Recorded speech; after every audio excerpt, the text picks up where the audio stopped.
এবারে সত্যিই কি আগামী 7 দিন এই সোমবার থেকে একটা হাই ভোল্টেজ সপ্তাহ রাজ্য রাজনীতির জন্য অপেক্ষা করে আছে? কেন বলছি? আজ রবিবার, যখন আপনারা এই এপিসোড দেখছেন, রাজ্যের মুখ্যমন্ত্রী মমতা বন্দ্যোপাধ্যায় আবার দিল্লি রওনা হলেন। অতীতেও এই রাজ্যের মুখ্যমন্ত্রী মমতা বন্দ্যোপাধ্যায়কে একাধিকবার রাজ্যের মানুষ দিল্লিতে যেতে দেখেছেন, এবং এই দিল্লি যাওয়াটা আরো বেশি গুরুত্বপূর্ণ। কেন? তার কারণ এসআইআর এর যে কর্মসূচি চলছে নির্বাচন কমিশনের, সেই কমিশনের কর্মসূচিগুলো নিয়ে, এসআইআর নিয়ে রাজ্যের শাসক দল এবং প্রধানত এই মুখ্যমন্ত্রী একের পর এক, যার পর নাই অসন্তুষ্ট এবং একের পর এক অসহযোগিতা রাজ্য প্রশাসনের তরফ থেকে রাজ্যের নির্বাচন কমিশন পেয়েছে বলে অভিযোগ। একই সাথে রাজ্যে সেন্ট্রাল ইলেকশন কমিশন সিইসি, তারা যে সমস্ত পদক্ষেপগুলো রাজ্য সরকারকে নিতে বলেছিল তার সম্ভবত একটা বাস্তবায়িত হয়নি।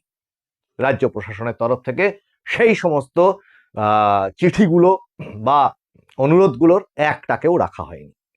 ঠিক সেই রকম পরিস্থিতিতে যখন এসআইআর প্রসেসটা প্রায় শেষ হয়ে এসছে রাজ্যে, একাধিক বিডিও অফিস, বিভিন্ন জায়গাতে বা হিয়ারিং সেন্টারগুলোতে প্রচুর প্রচুর গন্ডগোল এবং কোথাও কোথাও গন্ডগোলের নামে তাণ্ডব, সেইটা চলার পরেও যখন এসআইআর প্রসেসটা প্রায় শেষ হয়ে এসেছে রাজ্যে, বা বলা যায় অন্তিম পর্যায়ে, ঠিক সেই সময় রাজ্যের মুখ্যমন্ত্রী মমতা বন্দ্যোপাধ্যায়ের এই দিল্লি গমন। এবং যেটা সূত্রের খবর এবং যেটা সংবাদ মাধ্যমে পাওয়া যাচ্ছে এবং যেটা উনি নিজে এয়ারপোর্টে দাঁড়িয়ে বললেন, সেটা কি আগামীকাল বিকেল 4টের সময় চিফ ইলেকশন কমিশনারের সঙ্গে তার বৈঠক। এবং আরো খবর যেটা সোশ্যাল মিডিয়ায় জানা যাচ্ছে, সংবাদ মাধ্যমেও জানা যাচ্ছে, যে তিনি এটা যেটা অভিযোগ অনেক ক্ষেত্রে উঠেছিল যে এসআইআর এর ফলবশত বেশ কিছু মানুষ মানসিকভাবে বা তাদের অন্য কোনো কারণে তাদের মৃত্যু হয়েছে, সেরকম বেশ কিছু পরিবারকে নিয়ে নাকি তিনি এই চিফ ইলেকশন কমিশনারের সঙ্গে দেখা করবেন। এবং এই যে পরিবারগুলো, সূত্রের খবর তারা ইতিমধ্যে দিল্লি পৌঁছে গেছে। ঘটনা হচ্ছে তারিখ, আজকে 1 ফেব্রুয়ারি, আগামীকাল 2 তারিখ, কিন্তু তার ঠিক পরের দিনটা হচ্ছে 3 তারিখ, 3রা ফেব্রুয়ারি। আমরা সবাই জানি আইপ্যাক কাণ্ড, যেটা মানে ইডির রেড আইপ্যাকের অফিসে কলকাতাতে সল্টলেকে, এবং আইপ্যাকের কর্ণধার প্রতীক জৈনের বাড়িতে রেড, এবং সেখানে একজন রাজ্যের মুখ্যমন্ত্রীর বিনা বাধাতে প্রায় প্রবেশ করে যাওয়া, এবং সেখান থেকে ইডির কথা মতো ফাইল এবং নথিপত্র প্রমাণাদি লুট করে নিয়ে আসা। এটা আমাদের কথা নয়, ইডির যে অভিযোগনামা তাতে তারা অভিযোগ করেছে। সেইটার হিয়ারিং অলরেডি একবার হয়ে গেছে সুপ্রিম কোর্টে। যথেষ্ট কঠোর মনোভাব দেখিয়েছিলেন সুপ্রিম কোর্ট, এবং আগামীকাল সেইটার হিয়ারিং আছে, যেখানে অভিযুক্ত যারা, তাদের তালিকাটা খুব ইম্পর্টেন্ট। সেটা হচ্ছে রাজ্যের মুখ্যমন্ত্রী নিজে অভিযুক্ত, রাজ্যের তৎকালীন যিনি সদ্য রিটায়ার করলেন ডিজি রাজীব কুমার অভিযুক্ত, চিফ সেক্রেটারি অভিযুক্ত, আরো নানান পুলিশ কর্তা, সিপি ক্যালকাটা পুলিশ তিনি অভিযুক্ত, যদিও উনি রিসেন্টলি সেই পদটার পরিবর্তন ঘটলো গত পরশুদিন থেকেই। সেই হিয়ারিংটার দিকে তাকিয়ে আছে গোটা দেশ, কারণ সুপ্রিম কোর্ট বলেইছিলেন যে এই প্রসেসটা চলতে দেওয়া যেতে পারে না, যে একজন কেন্দ্রীয় তদন্তকারী সংস্থা তারা তদন্ত করবে আর রাজ্যের প্রশাসন সেখানে গিয়ে সেটা বাধা দেবে, এইটা কখনো, মানে তারা অবজারভেশনে জানিয়েছিলেন যে এটা হতে পারে না। কিন্তু এটা মাথায় রাখুন, ইডির এই যে তদন্তটা, ইডির এই তদন্তটা কিন্তু সাধারণ তদন্ত নয়। 2740 কোটি টাকা ইডির যে প্রেস বিজ্ঞপ্তি, সেই প্রেস বিজ্ঞপ্তিতে এই মানুষের ভাষাতে এবং আমাদের যে ই পেপার বলুন বা ওয়েব পোর্টাল বলুন, মানুষের ভাষা .com, তাতে বিস্তারিত খবর দেখিয়েছি। তাতে দেখিয়েছিলাম যে ইডির প্রেস বিজ্ঞপ্তিতে সেখানে এই তথ্য দেওয়া হয়েছিল যে 2740 কোটি টাকার কয়লা কেলেঙ্কারির যে তদন্ত, সেই তদন্তে এই রেড হয়েছিল এবং যার সাথে নাকি এই আইপ্যাক নামক সংস্থাটির জড়িত থাকার অভিযোগ পাওয়া গেছে।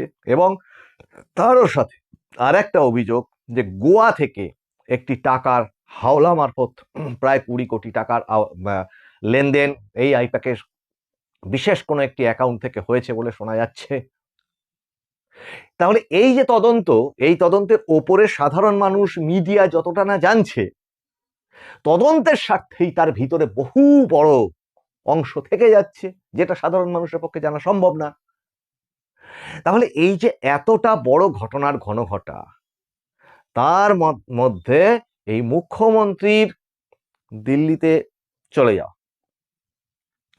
নির্বাচন কমিশনের সঙ্গে দেখা করবার আগেই তিনি যেটা করলেন, সুপ্রিম কোর্টে সূত্রের খবর যেটা, সুপ্রিম কোর্টে তিনি একটি পিটিশন দায়ের করলেন। কার বিরুদ্ধে? আবার ওই নির্বাচন কমিশনের বিরুদ্ধে। তাদের বিভিন্ন রকম তার অভিযোগ আছে, তার এখতিয়ার কতটা আছে মানে এসআইআর করবার ইত্যাদি ইত্যাদি, যেগুলো বহু ক্লিশে হয়ে গেছে। এবং সুপ্রিম কোর্ট একাধিকবার বিভিন্ন এসআইআর সংক্রান্ত মামলাতে তার বিভিন্ন রকম অবজারভেশন এবং রায় অলরেডি দিয়েছেন। তার মাঝখানে তিনি এই পিটিশনটা আবার করলেন। করতেই পারেন, যে কোনো মানুষ, স্বাধীন দেশের মানুষ করতেই পারেন, এবং সুপ্রিম কোর্ট সেটা গ্রহণ করবে কি করবে না সেটা সুপ্রিম কোর্টের ব্যাপার। কিন্তু যেটা বলতে চাইছি যে এই টিম মমতাটা কি, কোট আনকোট টিম মমতা যদি এইভাবে ভাবেন, সেটা কি? সেটা দেখা যাচ্ছে অতীতে বারবার করে, যে কোনো ধরনের দুর্নীতি হোক, যে কোনো ধরনের অপরাধমূলক কোনো কাণ্ড হোক, যে কোনো ধরনের কোনো বিষয়ে, যেমন ধরুন এই আরজি করের মতো কোনো বিষয়, সেই বিষয়গুলোতে বা কোনো আর্থিক কেলেঙ্কারি হোক, সেই বিষয়গুলো যখন জনগণের সামনে এসেছে, সেগুলো যখন আদালতে গেছে এবং সেগুলো যখন মানে লোয়ার কোর্ট থেকে কলকাতা হাইকোর্টে গেছে, কলকাতা হাইকোর্ট যখন সেগুলোকে হয় ইডি অথবা সিবিআই তদন্ত বা এনআইএ তদন্ত দিয়েছে, প্রত্যেকটা ক্ষেত্রে একটি বিষয় খুব কমন দেখা গেছে। সেটা কি? সেটা হচ্ছে কোনো না কোনোভাবে সেই মানে মামলাটিকে বা সেই তদন্তটাকে আটকে দেওয়ার জন্যে রাজ্য প্রশাসনের তরফ থেকে সুপ্রিম কোর্টে অ্যাপিল করা হয়েছে একাধিকবার। এবং কখনো কখনো সুপ্রিম কোর্টের এই যে ঘটনাটা ঘটে, যে বিচার ব্যবস্থা সম্পর্কে যেটা সাধারণ মানুষের একটা খুব চালু সমালোচনা, তারিখ পে তারিখ, তা এই তারিখ পে তারিখের জন্য সেই প্রসেসটা অধিকাংশ সময় বিলম্বিত হয়েছে। হয়তো কখনো কখনো সেই তদন্তগুলো আটকাতে তারা পারেননি, সেগুলো হয়েছে, তদন্তগুলো চলছে, কিন্তু কখনো কখনো তার বিলম্বিত সেগুলো করতে পেরেছে সেই তদন্তগুলোকে। এরকম একই ক্ষেত্রে একটি বিষয়ে একাধিক মামলা, সিঙ্গেল বেঞ্চের থেকে ডিভিশন বেঞ্চ, হাইকোর্টে, ডিভিশন বেঞ্চের থেকে আবার সুপ্রিম কোর্টের সিঙ্গেল বেঞ্চ, সুপ্রিম কোর্টের সিঙ্গেল বেঞ্চের থেকে সুপ্রিম কোর্টের ডিভিশন বেঞ্চ হয়ে দেখা গেল 3 মাস কি 4 মাস কি 5 মাস কোনো একটি তদন্তকে আটকে দেওয়ার চেষ্টা বা কোনো একটি বিষয়কে রদ করবার চেষ্টা, এইটা বারবার দেখা গেছে। এবং সেইটা করবার ক্ষেত্রে যারা অগ্রণী, সেটাকেই আমি বলতে চাইছি টিম মমতা। সেটা কি? খুব খোলা চোখে রাজ্যে দেখুন, তার একটা বড় আইনজীবী মহল তো আছেই রাজ্য প্রশাসনের, এটা নিয়ে তো কোনো ভুল নেই, কিন্তু খোলা চোখে একদম সাধারণ আনপড় মানুষের মতো যদি আমরা দেখি, তাহলে কি দেখব? যে অধিকাংশ ক্ষেত্রে তার হয়ে মামলা লড়েন এই কল্যাণ বন্দ্যোপাধ্যায়, এবং ওদিকে আপনার দিল্লিতে যদি হয়, এমনকি এই কলকাতা হাইকোর্টের ক্ষেত্রেও হয়েছে, মূলত যে নামগুলো উঠে এসেছে সাধারণ মানুষের কাছে, রাস্তাঘাটে ঘুরে বেড়ানো আমাদের মতো সাধারণ মানুষের কাছে, সেই নামগুলি হচ্ছে কপিল সিব্বাল, অভিষেক মনু সিংভি। এরা প্রত্যেকবারই গিয়ে গিয়ে এই মামলাগুলো করেন।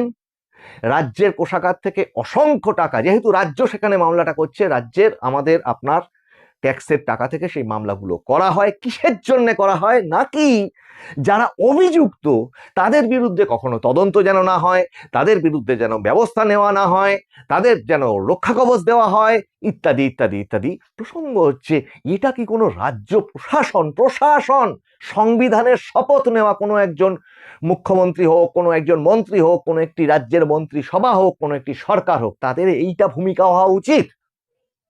অপরাধী বা অভিযুক্তের পক্ষে দাঁড়ানো উচিত, নাকি তদন্তটাকে স্বচ্ছভাবে হতে দেওয়া উচিত? তাহলে দেখা গেছে এই টিম মমতা এই কাজটা দীর্ঘদিন ধরে চালিয়ে যাচ্ছেন, এবং তার ফলবশত এই পশ্চিমবঙ্গের মানুষের মনে কিন্তু ধীরে ধীরে ক্ষোভ পুঞ্জীভূত হতে হতে সেটা একটা পর্বতের আকার নিয়েছে। আর যখন রাজ্যের মানুষ কেন, সারা দেশের মানুষ কেন, সারা পৃথিবীর মানুষ দেখলেন যে কোনো একটি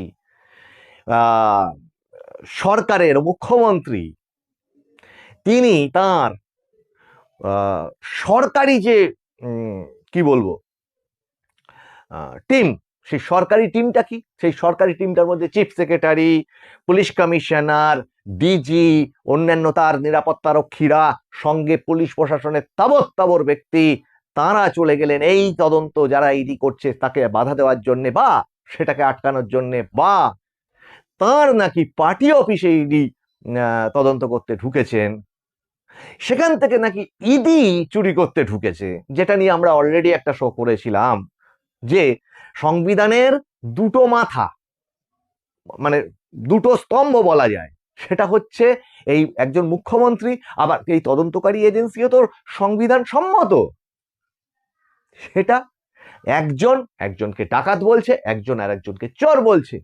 এর থেকে লজ্জা দেশের মানুষের কাছে আর কি থাকতে পারে যে একজন মুখ্যমন্ত্রীকে দেখা যাচ্ছে যে তিনি ফাইল নিয়ে বেরিয়ে আসছেন, এবং তারপরে যদি আগামী 3 তারিখ যে হিয়ারিংটা রয়েছে, এই হিয়ারিং এ সুপ্রিম কোর্ট অনেক অনেক বড় বড় অবজারভেশনের আগে দিয়েছে, কিন্তু এই সুপ্রিম কোর্টের এই হিয়ারিংটার দিকে কিন্তু সারা দেশের মানুষ তাকিয়ে আছে যে আদপে কোনো ব্যবস্থা হবে তো?